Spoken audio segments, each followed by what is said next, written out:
You know, I ran into the Nash brothers actually through a colleague of mine. He made a suggestion that I reach out to the Nash brothers because they were one of the few businesses that was doing land stewardship and land thinning activities. I wouldn't ever call it clearing, but really taking an environmental approach to it with good land stewardship practices, a real heavy focus on sustainability, and also upcycling and creating more value out of all these timber products that we typically are clearing, pushing aside, and burning. Before our partnership with Devin and before meeting and talking with Devin and the folks at Texas Urban Sawmill, we didn't really have an outlet for what we thought might be usable lumber, and we didn't, quite frankly, realize that some of it could be reused in the way that Texas Urban Sawmill reuses it. That helps us when we're going through properties, looking at clearing projects, to have sort of a different lens on the project from the get-go. Instead of looking at everything as just material to be discarded, chipped, burned, mulched,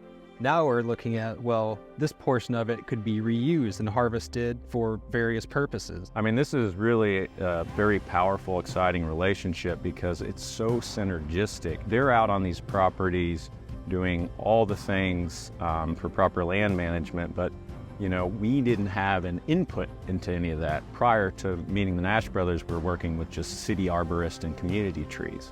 But really to have a much bigger impact here in Texas in terms of just more sustainable land practices, but also our internal focus on capturing and keeping the sequestered carbon in these trees stored. The Nash brothers gives us access to far more volume so we can have a much bigger positive impact here in Texas.